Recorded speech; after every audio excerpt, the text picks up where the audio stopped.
नमस्कार मंडळी, मी आहे अदिती आणि एक्वेरियम्स विथ अदितीच्या या व्हिडिओमध्ये तुमचं खूप स्वागत.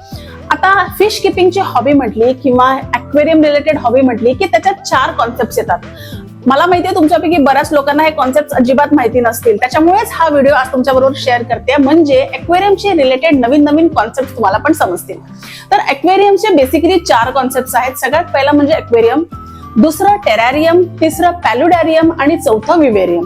आता नेमकं ह्या 4 मध्ये काय चेंजेस आहेत, काय डिफरन्स आहे, आज हे या व्हिडिओ थ्रू आपण जाणून घेणार आहोत.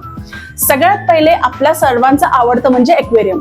आता एक्वेरियम मेंटेन करायचं म्हणजे त्याच्यामध्ये सॉइल आली, पाणी आलं, फिशेस आले, फिशेसचे रिलेटेड ऍक्सेसरीज आले, लाईट्स आले, प्लांट्स आले, डेकोर आयटम्स आले, त्याच्यानंतर ड्रिफ्ट वुड्स आले. सो एक्वेरियम हे एक एंटायर इकोसिस्टम आहे, पाणी, फिशेस आणि ह्या इतर सगळ्या गोष्टींचं. नंबर 2 टेरॅरियम्स. आता टेरॅरियम्स मध्ये ना फिशेस आणि पाणी अजिबात इन्क्लुडेड नसतं. सो हे एक गार्डन सारखं आहे. 2 टाईपचे टेरॅरियम्स असतात, अगेन ओपन टेरॅरियम आणि क्लोज टेरॅरियम.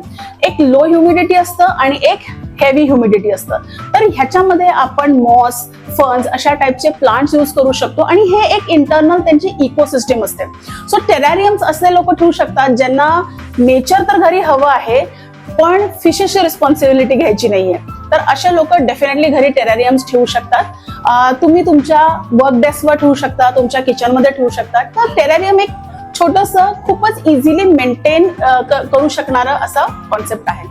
नंबर 3 पॅल्युडॅरियम्स. आता एक्वेरियम्स आणि टेरॅरियम्स जेव्हा आपण मिक्स करतो, म्हणजे ज्यांना नेचर पण आवडतं आणि ज्यांना फिशेस पण आवडतात, या दोन्हीचं कॉम्बिनेशन म्हणजे पॅल्युडॅरियम्स.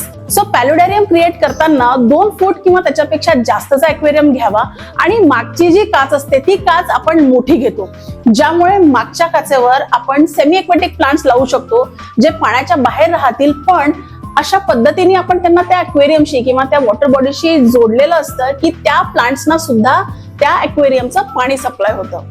आणि नंबर 4 विवेरियम्स. आता विवेरियम्स घरी ठेवताना खूपच सावधानी ठेवायला हवी, कारण विवेरियम्स ठेवताना हे नवीन लोकांचं काम नाहीये. ज्यांना विवेरियम बद्दल माहिती आहे त्यांनीच ठेवावं. विवेरियम्स मध्ये तुम्ही वेगवेगळ्या टाईपचे क्रॅब्स, रेप्टाइल्स, न्यूट्स अशा गोष्टी ठेवू शकता. फक्त विवेरियम ठेवताना बऱ्याच लीगल आणि इथिकल रिस्पॉन्सिबिलिटीज असतात, त्याच्यामुळे खूप विचार करून विवेरियम बनवा. आणि विवेरियम जर घरी ठेवायचंच असेल तर त्याबद्दलचा पूर्ण अभ्यास करा. जे प्राणी तुम्ही त्याच्यात ठेवणार आहात त्याबद्दलही पूर्ण अभ्यास करून मगच तुम्ही विवेरियम मेंटेन करा. तर मंडळी, हे 4ही कॉन्सेप्ट तुम्हाला कसे वाटले, ह्याबद्दल तुम्हाला माहिती होती का, हे मला कॉमेंट सेक्शन मध्ये नक्कीच कळवा. हा व्हिडिओ आवडला असेल तर आपल्या मित्रमैत्रिणींबरोबर शेअर करा.